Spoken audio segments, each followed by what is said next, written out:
रीना जी, सबसे पहले आपसे शुरुआत करना चाहूंगी। जो एक शब्द दिया गया है मुफ्त की रेवड़ी, ये मीठी है या कड़वी? प्राची जी, जब से मोदी जी की सरकार इस देश में आई है तब से हमने देखा है। एको आ रही तरह करेक्ट करा दीजिए। जब से मोदी जी की सरकार आई है इस देश में तब से हमने देखा है कि हर चीज पे टैक्स पड़ रहा है, चाहे वो दवाइयां हो, चाहे वो पेट्रोल हो, चाहे वो गैस का ईंधन हो, चाहे वो अस्पताल का बेड हो, हर चीज पे टैक्स पड़ रहा है। जनता टैक्स दे दे के परेशान हो रही है।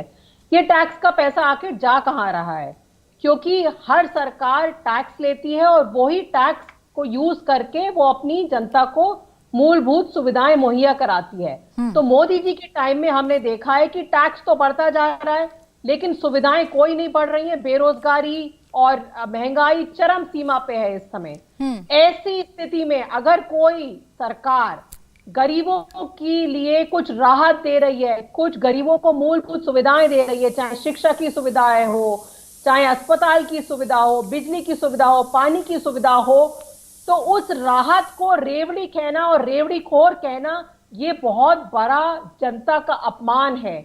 और जो प्रधानमंत्री अपने लिए 20,000 करोड़ का टैक्स के पैसे से महल बनवा रहे हैं, वो प्रधानमंत्री क्या समझेंगे कि जब एक मां चूल्हे के गैस सिलेंडर को भरवाने के लिए उसके पास पैसे नहीं होते हैं, तो इस तरह की छोटी राहत कोई अगर स्टेट की गवर्नमेंट उसको दे रही है तो उसके लिए कितनी बड़ी बात होती है।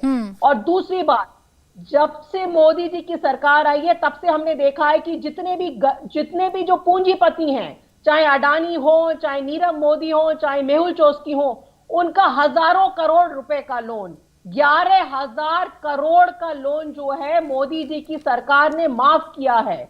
दूसरी तरफ जो बेनामी चंदा होता है, सबसे ज्यादा बेनामी चंदा भारतीय जनता पार्टी को मिलता है। तो ये है रेवड़ी कल्चर कि आप अपने, ठीक है रीना गुप्ता जी, आपने तमाम फायदे गिनाए। प्राची जी देखिए रीना जी, लास्ट बात कंप्लीट करने दीजिए। देखिए, तो ये तो है मोदी सरकार का मॉडल, जिसमें कि कुछ चंद मोदी जी के दोस्त सिर्फ अमीर हो रहे हैं और पूरा देश गरीब हो रहा है। ठीक है, आप देखिए डॉलर और रुपये की क्या कीमत है इस समय, और आने वाले दिनों में बहुत बुरे दिन आने वाले हैं, क्योंकि अगले 9 महीने में केंद्र सरकार को लाखों करोड़ों रुपए का ऋण चुकाना है। तो दूसरी तरफ दिल्ली सरकार ने सारी जो ये सहूलतें हैं ये दी, उसके बावजूद दिल्ली सरकार मुनाफे में है, क्योंकि दिल्ली सरकार ईमानदार सरकार है। दिल्ली सरकार अपने दोस्तों को अमीर करने में नहीं लगी रहती है। ठीक है रीना गुप्ता जी, आपकी बात आगे। देखिए, ये ओपनिंग कमेंट है, एक करके सबका ओपनिंग कमेंट ले लूं, फिर इस चर्चा को ओपन कर देंगे रीना जी। लेकिन सवाल श्रीलंका को लेकर भी खड़े हो जाते हैं, क्योंकि वहां पर भी इसी तरीके का कल्चर शुरू किया गया था। उसका हाल क्या हुआ है देश का, ये हम सब देख रहे हैं। बहरहाल प्रेम शुक्ला जी, बहुत सारे सवाल रीना गुप्ता जी ने आपसे पूछ लिए हैं। उनका ये कहना है कि आपको रेवड़ी क्यों नजर आ रही है? हम तो गरीबों को राहत दे रहे हैं, आप ये भी नहीं कर पा रहे हैं।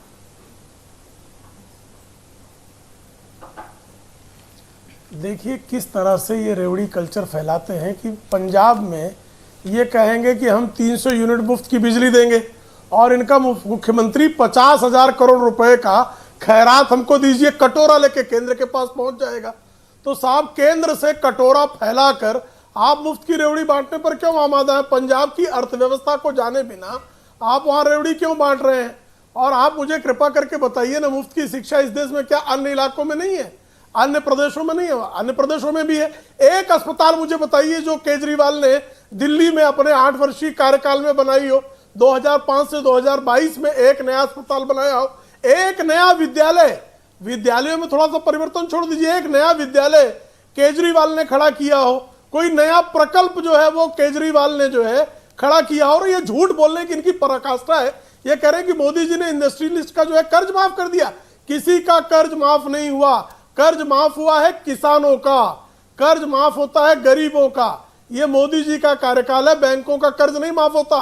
नहीं तो ऐसा था कि बैंकों का कर्ज माफ करके जो है कोऑपरेटिव बैंक के जो है प्रमोटर्स को फायदा पहुंचाया जाता था और फोन बैंकिंग चला करती थी इस देश में। लेकिन राइट ऑफ और लोन माफ करने में भी जिनको अंतर ना पता हो, ऐसे लोग अगर स्वयं को अर्थशास्त्री कहकर गाल बजाने चैनल पर चले आए तो ऐसे लोगों के प्रश्नों का क्या उत्तर दे सकते हैं?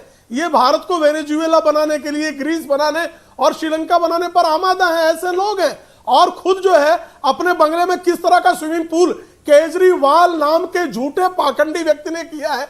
ये कौन जानता जो कहता था कि मैं तो गाड़ी से चलूंगा, अपनी मैटिज गाड़ी से टहलूंगा, वैगन लेके चलते थे वो, और कालांतर में किस तरह से जो है वो और उनके चेले राघव चड्ढा पर किस तरह का सिक्योरिटी का खर्चा हो रहा है, और किस तरह से पंजाब में सामान्य लोगों की सिक्योरिटी वापस लेके हत्यारों का साथ दिया गया, किस तरह का कुशासन किया गया, ये कौन नहीं जानता है? सारे लोग भली बात जानते हैं। और ये ईमानदारी की बात कर रहे हैं, जिनका मंत्री सत्येंद्र जैन जेल में बैठा हो और उसका इस्तीफा मांगने की हिम्मत भी अरविंद केजरीवाल को नहीं हो रही हो, इतना बड़ा कुशासन करने वाला व्यक्ति जो है खुद को ईमानदार और स्वच्छ छवि का कहता है, जो बेईमानी करता हो और ईमानदारी का पाखंड करने पर आमादा हो, ऐसे व्यक्ति से आप जो है क्या अपेक्षा कर सकती है? जिसके पाखंड को इस देश ने आज तक, जिस लोकपाल आंदोलन में जन्म हुआ, आज तक लोकपाल की स्थापना करने की शुक्ला हिम्मत जी, आम आदमी पार्टी की तरफ से ये जरूर कहा जा सकता है, ये जरूर कहा जाता है उनकी तरफ से कि हम मुफ्त में बिजली जरूर दे रहे हैं, पानी जरूर दे रहे हैं, लेकिन हम तो अभी भी मुनाफे में है, दिल्ली सरकार अभी भी मुनाफे में है, कोई घाटा हमें नहीं हुआ, कोई एक्स्ट्रा लोन हमको नहीं लेना पड़ रहा। वो तो इस बात से काउंटर करते हैं। पंजाब का उदाहरण दिया मैंने, दिल्ली तो सरप्लस स्टेट पहले से ही है। और मुझे बताइए ना, उसने विकास कार्य क्या किया दिल्ली में? एक बता दीजिए मुझे विकास कार्य। ठीक है, विकास कार्य का जवाब रीना जी आप जरूर देंगे, लेकिन सबसे उससे पहले प्रदूषित शहर विश्व में जो है घोषित हो गया, इससे अधिक और क्या बचा रह गया भाई? ठीक है प्रेम शुक्ला जी, आपके तमाम सवाल रीना गुप्ता जी इस बात का जवाब देंगे, लेकिन और मेहमान है उनको एक एक करके चर्चा में लाना जरूरी है। सुरेंद्र राजपूत जी, आप बताइए, ये जो मुफ्तखोरी की राजनीति है, ये देश के लिए मीठी चीज है या कड़वी? प्राची जी, आज तो मुझे देखकर ऐसा लग रहा है कि भारतीय जनता पार्टी और उनकी बी टीम एक कबड्डी खेल रहे हैं, जिसको कहते हैं कि तुम मुझे पंत कहो, मैं तुम्हें निराला, मैं तुम्हारी बुराई करूंगा, तुम मेरी बुराई करो, मैं तुम्हारी अच्छाई करूंगा, मैं तुम्हारी अच्छाई करूं। सच बात यह है कि जन कल्याणकारी राज्य की जो परिकल्पना होती है ना प्राची जी, उसमें जन कल्याणकारी योजनाओं को मुफ्त की रेवड़ी नहीं कहा जाता, ये स्वावलंबी बनाने की योजनाएं होती हैं। और जो राजा भी इन जन कल्याणकारी योजनाओं से पीछे हटता है, वो पाप का भागी भी होता है और श्राप का भागी भी होता है। जनता का श्राप तो उसे मिलता ही मिलता है। गरीबों को, शोषितों को, पिछड़ों को अगर मुफ्त की बिजली देना है, या मुफ्त का राशन देना है, या मुफ्त की शिक्षा देनी है, या मुफ्त का आपको वो देना है, क्या बोलते हैं, चिकित्सा, तो ये उनका अधिकार है। आप कहीं से दे नहीं रहे, उन्हीं के टैक्स के पैसे में से दे रहे हैं। और उनका टैक्स का पैसा इनकम टैक्स का ही पैसा नहीं होता है, उनकी टैक्स का पैसा एक्साइज का भी पैसा होता है। पेट्रोल पे भी जो टैक्स पड़ रहा है, साबुन पे भी, मंजन पे भी, तेल पे भी, अब तो सरकारी अस्पतालों के बेड पर भी जो टैक्स पड़ रहा है, वो टैक्स गरीब जनता से लिया जाता है, कहीं अमेरिका से नहीं आता है टैक्स।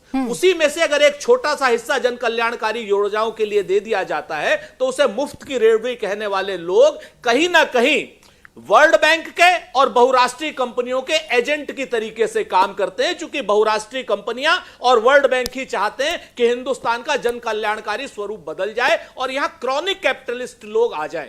यहां पे हर चीज जो है रुपए से बिके, पानी भी रुपए से बिके, बिजली भी रुपए से बिके। आपको मालूम है, एक तरफ तो कह रहे हैं फ्री दे रहे हैं, दूसरी तरफ उत्तर प्रदेश में पूरे हिंदुस्तान में सबसे महंगी बिजली है, और दिल्ली में इंडस्ट्रियल बिजली पूरे हिंदुस्तान की सबसे महंगी बिजली है। कहते हैं ना कि भाजपा इस कदर आवाम पर एहसान करती है, वो आंखें छीन लेती है और चश्मेदान करती है। आप एक तरफ कह रहे हैं कि साहब किसानों को हम 6,000 रुपए की सम्मान राशि दे रहे हैं, और दूसरी तरफ डीजल पर 32% की एक्साइज ड्यूटी लगा देते हैं। दूसरी तरफ आप क्या नाम, खाद के बोरे से 5 किलो यूरिया चुरा लेते हैं और उसका दाम दूना कर देते हैं। डीएपी और एनपीए का दाम दूना कर देते हैं। तो कौन सा आप भाई एहसान कर रहे हैं?